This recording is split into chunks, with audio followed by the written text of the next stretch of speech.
कविता उपाध्याय आप सभी का भारत टीवी में स्वागत करती हूं। आज हमारे साथ हैं सीमापुरी के पूर्व विधायक वीर सिंह धिगान जी। देश में इस समय किसान बिल को लेकर अन्नदाता के लिए जो लड़ाई चल रही है उसमें कांग्रेस भी अपनी अहम भूमिका निभा रही है। भारत टीवी के इस कार्यक्रम के प्रायोजक हैं येलो ग्रीन। सोच बदलो, कुछ अच्छा ट्राई करो। जैसा कि आप जानते हैं कि किसान बिल सरकार ने बिना मत के राज्यसभा में पास किया है और एक तरह से हठधर्मी विपक्षी जो दल हैं सारे, उनकी किसी की बात सुनी नहीं गई, उनसे कोई मशवरा नहीं किया गया।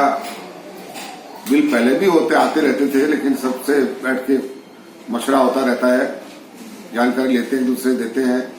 लेकिन ये जो बिल पास किया गया ये पूरी तरह से किसान विरोधी बिल है। इससे किसानों को बहुत बड़ा नुकसान होगा। मैं आपको बताना चाहता हूं कि किसान का ही जो इफेक्ट है उसके ऊपर जो असर पड़ेगा उसका असर नीचे मजदूर तबके भी बहुत पड़ेगा, क्योंकि जब किसानों को अच्छी आमदनी नहीं होगी, अच्छे नतीजे उनके साथ नहीं आएंगे, तो पूरा उसका प्रभाव जो है मजदूर तबके पर पड़ेगा। मैं समझता हूं कि सरकार को इसमें हठधर्मी से काम नहीं लेना चाहिए था। ये जो किया है इसके दूरगामी परिणाम जो है वो बहुत खराब निकलेंगे। और मैं समझता हूं कि इस पे अगर राष्ट्रपति जी अभी इस टाइम इस पे नहीं लगी है, अगर राष्ट्रपति चाहें तो इसे अपने पावर का इस्तेमाल करते हुए इस बिल को वापस करें और पुनर्विचार करके सबको सहमति से बिल में जो संशोधन है, जो इनमें और त्रुटियां हैं, उनको दूर करके फिर इस बिल को लाया जाए, तब ये पास किया जाए तो ज्यादा अच्छा होगा। धिगान जी, बात करें सीमापुरी की, आप पूर्व विधायक रहे हैं, आपने देखा है कि अब इस समय आप पार्टी है, तो आपको अपने कार्यकाल में और इस समय में क्या बदलाव नजर आते हैं? क्या समस्या और क्या खामियां, क्या बदलाव नजर आए? देखिए, बदलाव तो आप घूमकर देख लीजिए पूरे विधानसभा में। मैं ये दावे से कहता हूं कि कोई भी ऐसी एक भी योजना वर्तमान सरकार या वर्तमान विधायक जो इस क्षेत्र के मंत्री भी हैं, आज दिल्ली के मंत्री भी हैं, कोई ऐसी योजना लेकर आए हूं आज तक भी तो अलग दिखती है। हमारे कार्यकाल में आपके सामने राजीव गांधी हॉस्पिटल बनवाया, राजीव गांधी अस्पताल, जिससे न केवल हमारे यहाँ के लोगों को, इस क्षेत्र के लोगों को रोजगार मिला, बल्कि बहुत सारे पूरे जमुना पार के लोग जो दिल्ली में या दूर दराज के क्षेत्रों में पंथ जैसे अस्पतालों में जाते थे, रास्ते में किसी की जेब कट गई, किसी का कुछ हो गया, किसी का एक्सीडेंट हो गया और ज्यादा दिक्कतें आती थी, उन सबको इतना बड़ा फायदा इस अस्पताल से हो रहा है कि मैं समझता हूं कि जब हम भी जाते हैं, देखते हैं, तो उसका बहुत अच्छा परिणाम आज सामने है। अगर राजीव गांधी अस्पताल नहीं होता तो मैं समझता हूं कि और ज्यादा गंभीर बीमारियों के मामले यहाँ से ज्यादा जाते और लोगों को सही उपचार नहीं मिल पाता, उतना नहीं मिलता था। आज इसके बनने से बहुत अच्छा हुआ है। ऐसे ही मैं स्वास्थ्य के बारे में और बात करूं आपसे, इस क्षेत्र के बारे में, जीटीबी में जैसे ट्रामा सेंटर हमारे क्षेत्र में हमारे कार्यकाल में बना। हमने इस क्षेत्र में बहुत सारे ऐसे कार्य किए हैं। बाहर आप देखेंगे गेट पे लाइब्रेरी का यहाँ काम किया था।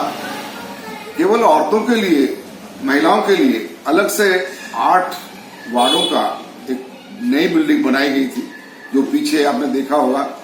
इसके अलावा डायबिटिक सेंटर वो हमने बनवाया, जिससे आज बहुत हजारों लोगों को उससे वहां फायदा पहुंच रहा है। तो ये विकास के कार्य थे। इसके अलावा जो कैंसर इंस्टीट्यूट आप देख रहे हैं, कैंसर इंस्टीट्यूट हालांकि अब उसकी हालत और बदतर हो गई है इनके शासन में। उसमें कोई ऑपरेशन नहीं हो रहा आज की डेट में, दवाइयां नहीं मिल रही है, स्टाफ पूरा नहीं है, बहुत सारी दिक्कतें ऐसी हैं जो लोगों का नुकसान हो रहा है, बहुत इस क्षेत्र के लोगों का, जो पहले नहीं होता था।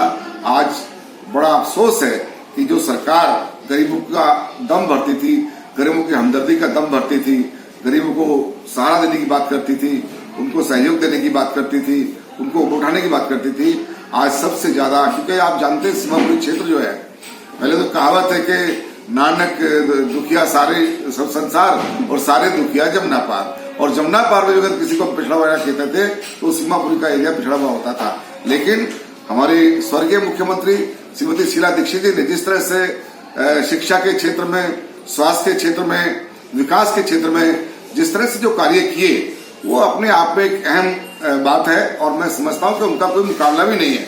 आज दिल्ली की जनता श्रीमती शीला दीक्षित को याद करती है, उनके कामों को याद करती है। उन्होंने जो विकास कार्य किए, चाहे भारतीय जनता पार्टी हो चाहे आम आदमी पार्टी हो, उनके कामों का मुकाबला नहीं है। और मैं कहता हूं कि आने वाले 50 साल में भी उनके कामों की बराबरी नहीं हो सकती है। उन्होंने जो काम किए, आज सीमापुरी की हालत, दूषित पानी की हम बात करें तो पूरा गंदे पानी की सप्लाई आज हो रही है। जो गंगा जल हमारे समय में था, वो गंगा जल पता नहीं उन्होंने कहाँ कर दिया, क्या कर दिया। टोटल पानी मिलावटी है और इतना दूषित पानी आ रहा है कि बहुत लोग जो है इस दूषित पानी पीने से, किसी को लीवर का इन्फेक्शन है, किसी को किडनी का है, किसी को किस तरह का, किसी को किस तरह का है।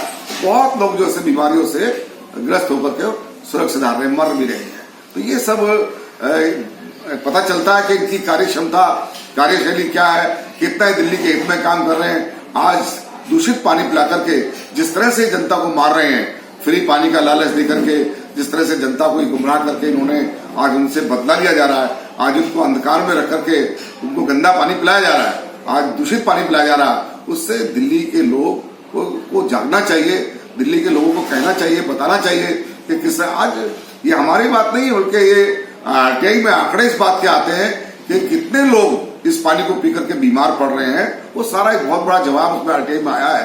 वो आंकड़े मुझे इस टाइम तो मेरे ध्यान नहीं है, लेकिन ये मैं कह सकता हूं कि आज दिल्ली का पानी खराब होने के कारण कम से कम 20-25% लोग जो है वो पानी खरीद कर पीने के लिए मजबूर है। दिगान जी, एक बात बताइए, 2 साल हम 2 बार की बात करें तो 2 बार आम आदमी पार्टी ही जीती है। क्या कारण है कि जनता ने वीर सिंह दिगान जी को नकारा है या फिर कांग्रेस को नकारा? देखिए, मैं ये नहीं कह सकता कि कांग्रेस को नकारा है या वीर सिंह दिगान को नकारा है।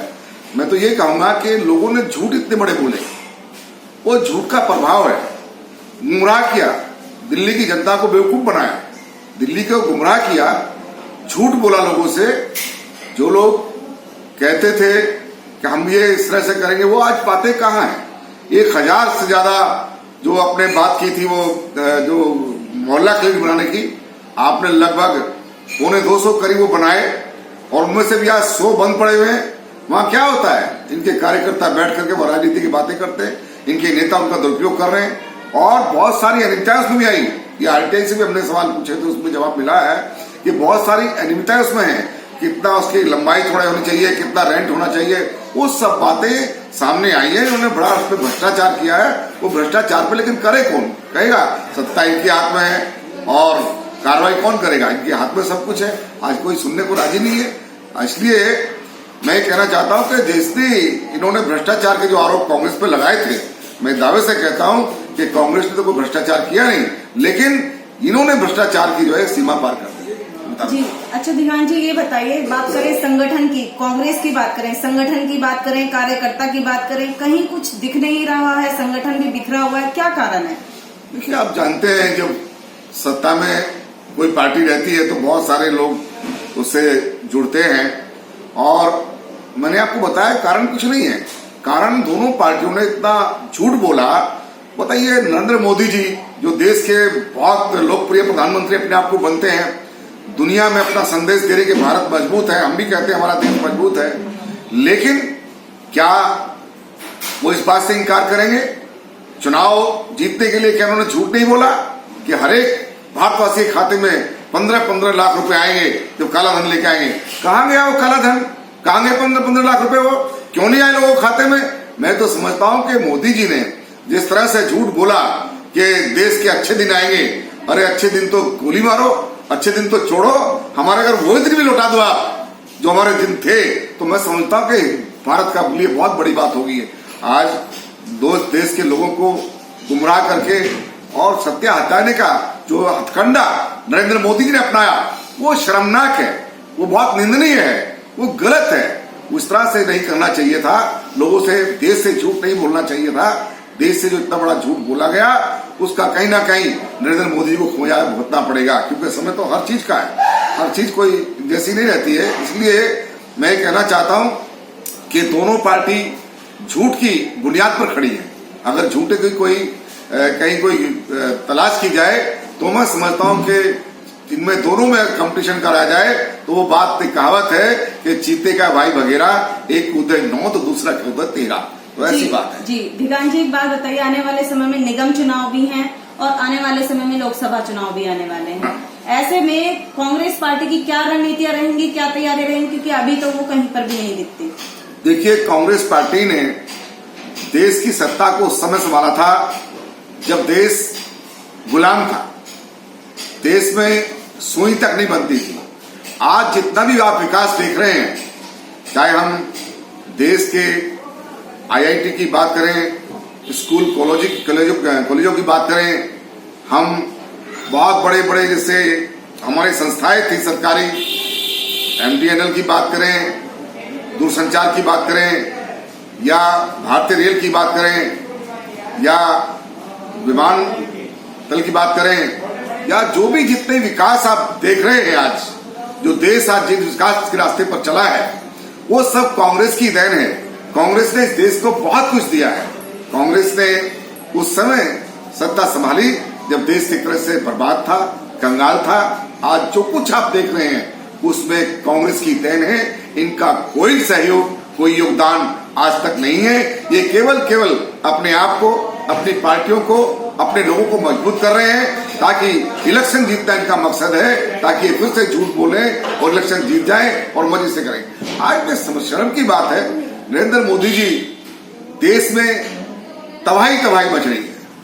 लोगों के पास रोजगार नहीं, काम धंधे नहीं, भूखे मर रहे हैं। अरे लोगों की हम बात छोड़ दें, देश की डीजीपी जो सारा उसका कितनी स्तर नीचे आ गया है, कितना उसका इकोनॉमी की कितना खराब स्थिति में आज देश चल रहा है आर्थिक हालात से, वो सब देखने से पता चलता है कि नरेंद्र मोदी जी, वो आपकी जो हवा थी, वो हवा धीरे धीरे खत्म हो रही है।